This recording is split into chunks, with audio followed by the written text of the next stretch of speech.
What's up, everybody? Tim Anderson here, aka Renfill, the bearded dwarven princess in all of my glory. Thanks to Alette in Discord for bringing this one to my attention because I was busy doing the Avatar Way of Water stuff this morning and didn't realize that this had gone out. Apparently, a bunch of Tolkien folk around the OneRing.net, or at least that's what the article is, said an unexpected company of Tolkien fan groups and societies, some that began while Tolkien was still alive, were brought together to see footage of the next big bet on Middle Earth. What was the reaction to seeing the new Lord of the Rings? Well, first and foremost, it's not Lord of the Rings, ladies and gentlemen. Lord of the Rings is a book series that covers some stuff that happened in the Third Age, and then we have the Silmarillion and other stuff. So this new show, The Rings of Power, is about something entirely different, which I always laugh when people try to claim that it's a new Lord of the Rings series, because it's not. It's just a series set in Middle Earth. But I digress. What do I know? I'm nothing more than a bearded dwarven princess. If this is your first time tuning in, strap in, ladies and gentlemen. These little rant series of mine can be quite fun. I try to keep them fairly light. We do have lots of good discussions. So hopefully by the end of this video, you'll get to the point where you like the video, subscribe to the channel, hit the bell icons to get videos like this in the future. There's quite a few other playlists here. We do books, TV shows, films, video games. We have a gaming community, a Discord. Links are all down below, and I stream almost every single day. If you want to support the channel, do so with a super thanks on today's video, and you can also join as a member. Lots of cool perks. Let's dive in. We're gonna get right into it this morning because I kind of laughed and may have accidentally almost spewed a little bit of coffee all over my screen when I was reading through this. So before we go through the entirety of what, well, let's just go through in chronological order. And when we get to the part that made me laugh and spew coffee, I have another cup of coffee. Maybe I'll spew some more for everybody to join me. So this is from over at the OneRing.net. It says last week staffers, including Green Dragon writing here, and Justin from the One Ring Net were delighted to join a merry band invited by Amazon to a Lord of the Rings of Power sneak peek event. This group is made up of YouTubers, TikTokers, podcasters, and more. In other words, it's made up by the group was made up of a bunch of influencers. This is a very important note because these people might all be passionate about Tolkien, but not all of them are Tolkien scholars per se. I don't. I'm a YouTuber. I don't consider myself an expert by any means. Tolkien is not the only thing I do. It's just one of the things I'm passionate about. But let's not make any mistake here. This is not Tolkien scholars. These are the influencers who would be invited to do a press. Okay, full disclosure here. In the travel industry, which is where I spent many, many years working, my wife and I worked as influencers, and we've been invited around the world and worked with some of the world's biggest tourism boards, doing videography, photography, drone videography, speaking events. We did 3 months in Spain, working for the Costa Brava Tourism Board. I've been there, done that, gastronomy, all this other stuff. This is a press tour, pure and simple. This is just a press event. So don't read too much into this. This is what I would consider damage control on the part of Amazon. So we're going to get back into this now. So a bunch of influencers were invited to Oxford, where they spent a day walking in the footsteps of the professor, and they were then treated to a viewing of footage from season one, complete with music and visual effects. This was all topped off with a chance to meet the showrunners, and here's some of their insights into the show they are bringing to life. Full disclosure, when you are on a press tour, the reason you are wined and dined before you get to the main event is because they want to butter you up a little bit so that you're in prime condition to feel gracious because you've been wined and dined up until that point. It's foreplay. It's a little bit of fluffing. It is what it is, and as long as you recognize that, let's dive into the rest of what we got going on here. Said it was wonderful to see some finished footage, and even more wonderful to hear the enthusiasm and passion of the two folks in charge. There will no doubt be many varied opinions on the details of the Rings of Power when we finally get to watch it this fall, but anyone who hears the showrunners speak could not doubt their respect for the writings of Tolkien, their in-depth knowledge of the legendarium, and their desire to do justice to the Middle Earth we all know and love. It seems like everyone in attendance was impressed and excited by what they heard. Alas, we can't share any details right now, but we can tell you there are wonders being crafted to bring to the small screen this September and beyond. We hope you'll find that encouraging thought. Read on for Justin's thoughts and the experience. So here we get you were wined and dined all day. Then you got to meet the showrunners, who they proceeded to then tell you, "Oh, it's going to be great. It's going to be the best thing you've ever seen." Just and it's not to say that they don't have a deep knowledge of the legendarium and everything else, and maybe they have some passion, but it's hard to believe that they have respect for the writings of Tolkien when they have previously come out and called hardcore fans toxic, racist, so on and so forth. So I find this a little hard to believe at this point. Um, but here's where we get into the things. Basically, it was a curated, catered adventure full of fan fellowship, surprise access, and curious company that aligned for a major reveal of Lord of the Rings TV series, The Rings of Power. Blah blah blah blah blah. Dun dun dun dun. I'm trying to scroll through here real quick. Yeah, but here's the thing. They talk about how New Zealand's landscapes were put to good use just as we desire. Yeah, but only for season one because they moved production out to England. Oh my goodness. The event footage shown feels like a homecoming in part because the audience was filled with Tolkien community. Fan sites and TikTokers alike were flown in from around the world to experience the first look together. A risky move considering how fiercely loyal core fans are to the original texts, and yet it was the best group to see it with. Um, there have been hundreds of hours of podcasts and YouTube videos sharing their reservations and fears, and many of those voices here in person were prepared to snicker with each other. The darkened theater instead sent us right back into Middle Earth as some folks elbowed and smiled at each other with what they were seeing.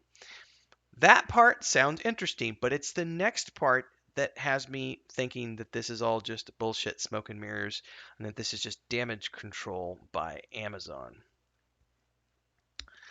Um, all the footage and everything. So the good news is the hype could be real if the complete show or completed scenes maintain the quality and look and feel of the footage shown. Here's the part that bothers me.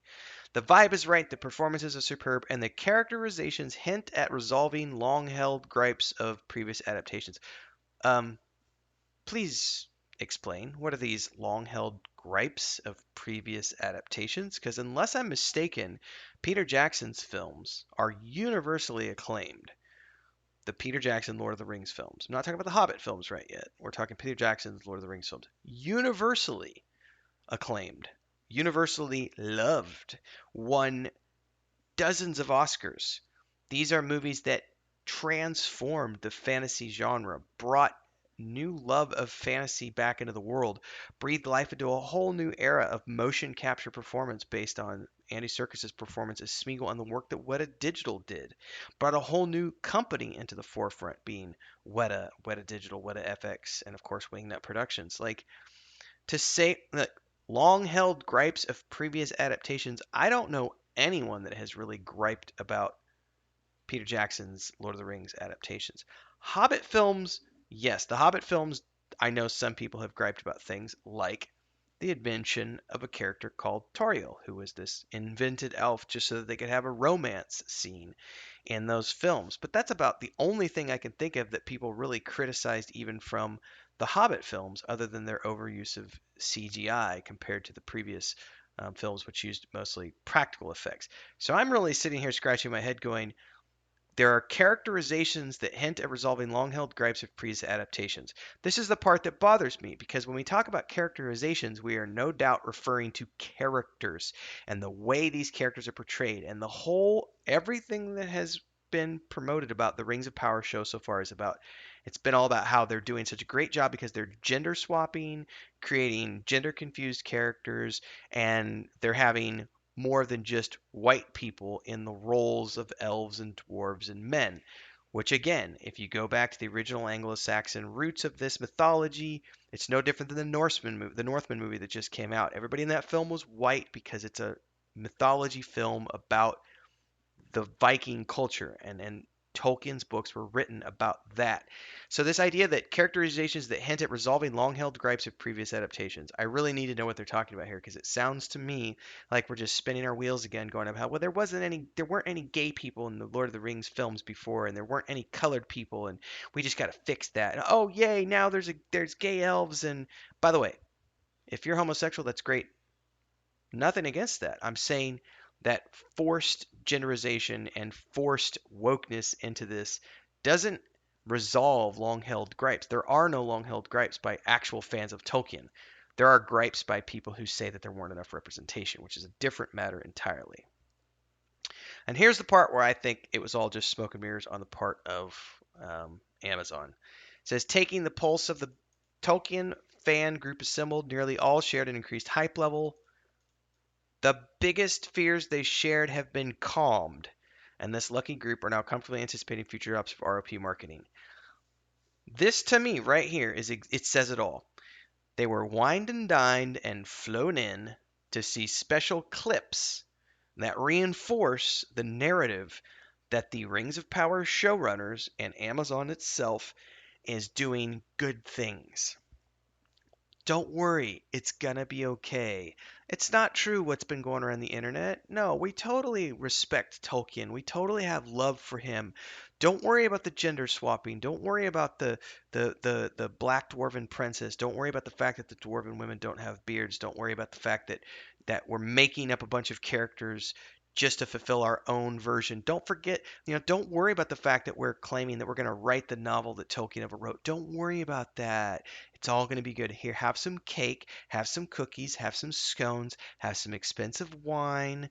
We're going to give you an all-inclusive, all expenses paid trip to Oxford where you can get to go walk around and take pictures and feel like you're somebody really, really important. I've been there, ladies and gentlemen. My wife and I have been on some of the coolest gastronomy tours and press tours you could ever imagine working in the tourism industry. That's how this works. You're wined and dined and made to feel good, and then they tell you what you want to hear so that you go away feeling positive about the experience, and you go forth and you write great things about the show coming up. I'm not buying into this at all, by the way. I do have some hope. I do have some hope. There is some hope from this article when I went up here, and they said it was wonderful to see footage. Uh, yeah, that was not where it was. I forget where I saw it now.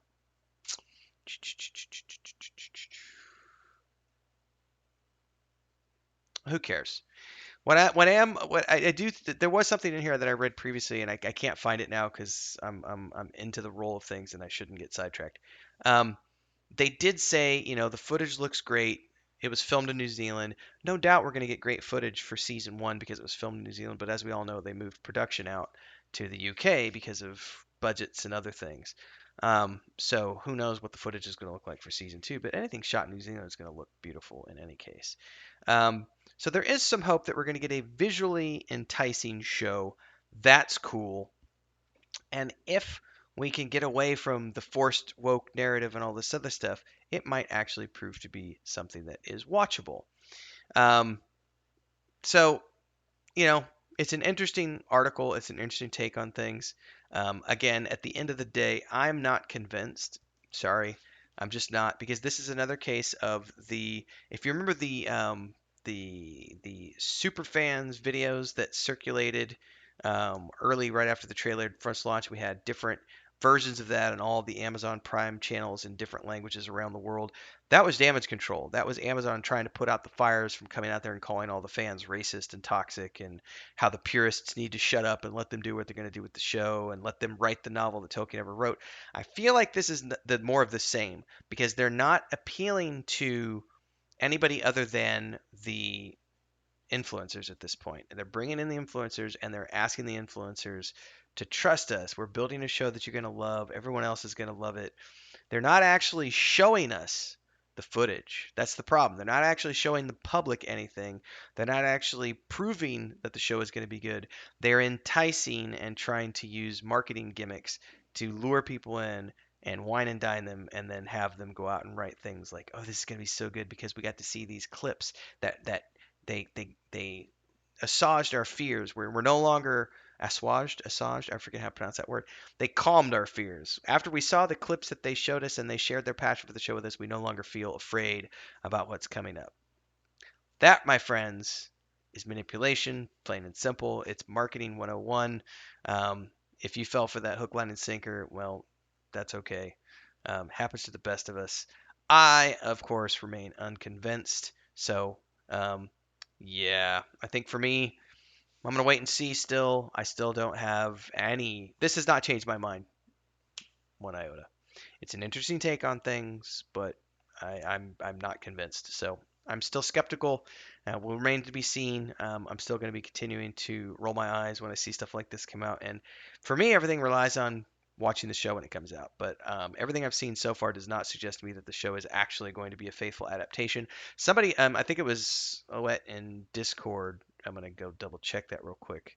Yeah, she was just saying if only they would use the word inspired by instead of adaptation. And I completely agree. If they would just say that this was inspired by Tolkien's works, then I and many others would be less upset and way more forgiving about what they're doing here. But instead, they're calling it the novel that Tolkien never wrote, and that's the part we're all hung up on because they're creating things that weren't in the original works.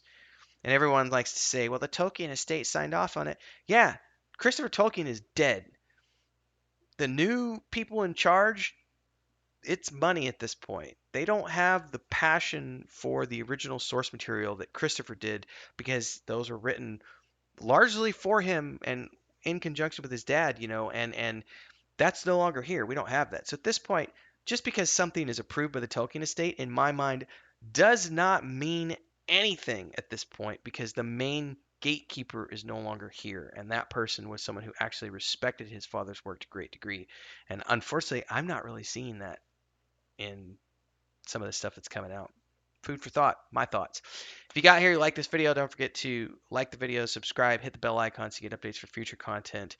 Join the channel as a member. There's lots of cool perks, and it's a great way to support what I'm doing here on YouTube. You can also throw a super thanks my way if you would prefer to just do a one-off thing. That's cool. It would be awesome if you did so. You can also join at patreon.com/wandering hermits, where my wife and my brother and I, along with the Nathan Napalm and some other folks, are creating the world of the Weave in the Void, which is that world map behind me. The 5th edition tabletop books are out June 1st. The point and click adventure game, a lot like King's Quest, is out later this year. You can get the free demo of DAO on the Patreon page. And there's a book series, which I say is a lot like Dragonlance. That's being published through the Patreon as well. So check that out. Join our Discord. Check out all the playlists here. And hopefully we'll see you in the next video.